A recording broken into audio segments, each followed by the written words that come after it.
Se termina el año y es minuto de hacer balances. Balances que por supuesto tienen caras bastante negativas, dado que ha sido un 2011 bastante complicado a nivel de los mercados mundiales y por supuesto del mercado nacional.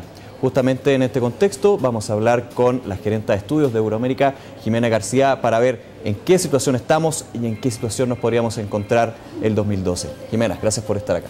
No, gracias a ti. Primero preguntarte justamente eso, ¿cuál es el contexto en que los mercados mundiales, en que las bolsas más importantes del mundo se encuentran y por supuesto cuáles son los factores que han sido protagonistas este año? Hemos tenido un año de turbulencia bastante negativo, marcado primero a la primera parte del año por correcciones importantes, luego de tener 2 años con muy buen retorno, muy positivo, 50%, casi 27% el año anterior. Luego vino el caso La Polar y de agosto en adelante indexados a la tendencia internacional. Es importante llegar a ese punto, lo que comentábamos anteriormente, los primeros meses claramente hubo una corrección, hubo un tema donde los fundamentos locales fueron los que llevaron a la bolsa, pero a partir de agosto cambia la situación. Sí, partimos con el aumento del límite de la deuda americana y seguimos con Grecia, seguimos con las interminables reuniones de los ministros en Europa para poder llegar a un acuerdo político. Sin embargo, la reestructuración en Europa no se ha logrado, no ha habido un acuerdo a pesar de las inyecciones de liquidez. Y pensamos que, así como los inversionistas, la gente de research no es suficiente. Y de no mediar un cambio estructural deberíamos seguir los pocos días que siguen de 2011 y al menos la primera parte del 2012 con problemas. Piensa que en enero vienen vencimientos de deuda importante en Europa. Entonces vamos a tener una relación importante de cómo va a partir el primer trimestre del 2012. Yo no veo ausencias de volatilidad o de presiones bajistas sin un cambio estructural en Europa y eso es muy importante. ¿Europa va a ser el centro de nuestras miradas el próximo, por lo menos los primeros meses del próximo año? Debería ser los primeros meses del año. Partimos con el vencimiento de deuda, que algo van a tener que decir al menos los primeros ministros.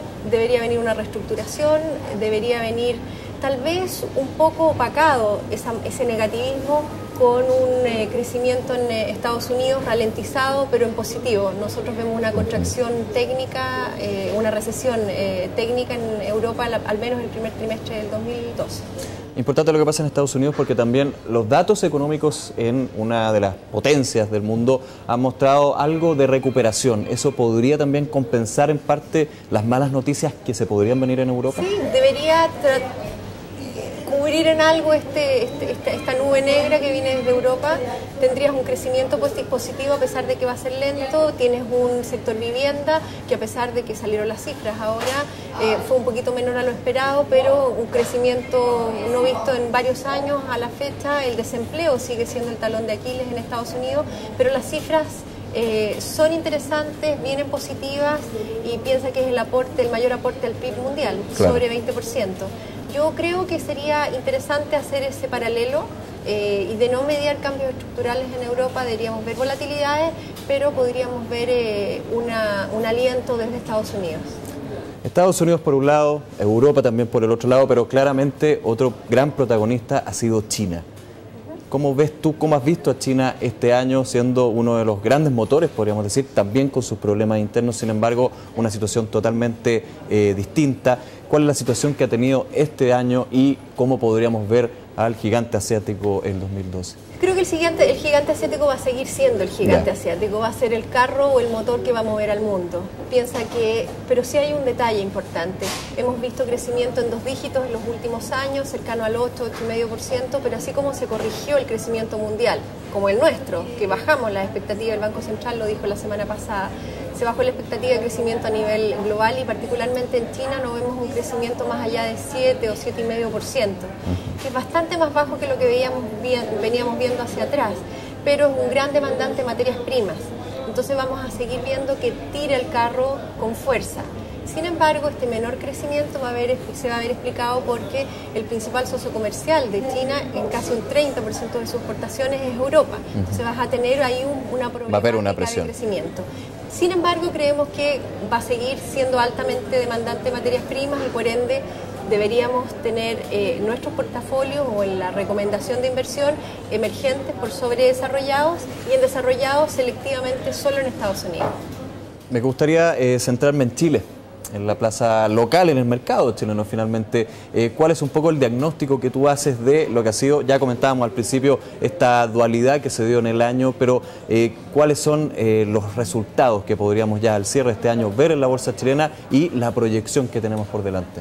Bueno, el cierre ya está casi hecho. La verdad es que tenemos una baja importante y si uno la mide en dólares más aún. Claro. Tenemos una depreciación de la moneda del peso chileno en relación al dólar alrededor de un 9%, un poco más. Es la tercera moneda latinoamericana más impactada por el dólar. Recuerda que pasamos además de refugio de valor de oro a dólar, así que es un tema importante cuando uno decide invertir, dónde va a ser para después traer los recursos a moneda local. Chile, nosotros vemos un crecimiento del IPSA de cierre de este año versus el 2012 en niveles de 12%. ¿Y por qué dos sectores o tres sectores deberían verse súper afectados? Uno es el área del sector energía, particularmente las eléctricas. Hemos tenido 2 años secos y pensamos que al menos la primera parte del 2012 la niña se viene y viene con año seco, al menos la primera parte del año. Tienes un peso grande en el IPSA, el otro es commodities, con la celulosa bajando y con presiones bajistas que no debería estar muy dinamizado, al menos COPEC y CMPC. Y lo tercero es construcción e inmobiliaria, que también es un sector que si tú ves hoy día, construcción es lo que más cayó, retail le sigue y después viene industrial con un LAN que a puertas de una fusión esperamos al menos que el próximo año sea un poquito más dinámico. ¿Cuáles serían en ese caso, la otra cara de la moneda, los sectores, no digamos beneficiados, pero que podrían tener un desempeño más positivo que lo que tú acabas de mencionar? A ver, pese a la contracción económica, o no contracción, sino que la ralentización y las cifras, creemos que retail va a seguir siendo potente, aunque hay otros problemas. Aquí yo creo que más que sectores hay que ser selectivo incluso en los sectores. Si tú hablas de sector, yo diría que al menos hoy día, parados hoy el 2012, ganadoras con la sequía sería Gener y SL en el sector eléctrico, en el sector construcción selectivamente Salfacor, pese a que pudiera tener problemas el sector en general. En retail, hoy día Cencosud es nuestra favorita. Falabella desde marzo en adelante, recuerda que las AFPs tienen que seguir vendiendo. Así hay un tema de regulación importante. Exacto, y hay acciones baratas, pero van a seguir con algunas presiones. Sokimich podría ser una alternativa interesante y LAN me gusta muchísimo porque tiene muchísimo espacio de crecimiento. ¿Eso debido a LATAM?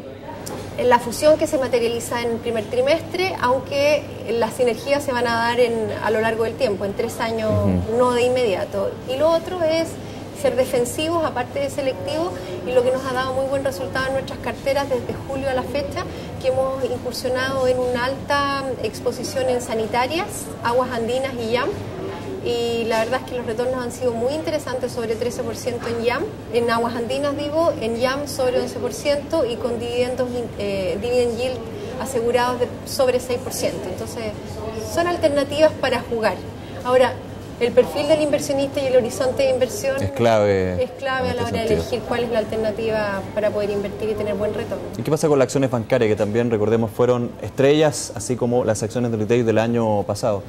El año pasado, como tú dices, fueron estrellas, este año no tanto. Así es. También están con retornos negativos alrededor de un 5%, pero recuerda que tenemos proyecciones de inflación a la baja y ahí vas a tener un tema con el tema con el tema particular que son los créditos hipotecarios, a pesar de las expectativas de la baja de la tasa de política monetaria que podría beneficiarlo, pero no veo que el sector bancario en general vaya a ser un sector muy dinámico, no a la baja, pero tampoco te va a entregar gran dinamismo. Así que la diversificación y la selectividad son, como más que nunca podríamos decir, factores a considerar y estar muy atentos. Jimena, muchas gracias por este análisis y a ver si el próximo año la cosa anda algo mejor. Que estén muy bien. Y ustedes los esperamos en una nueva entrevista de DFT.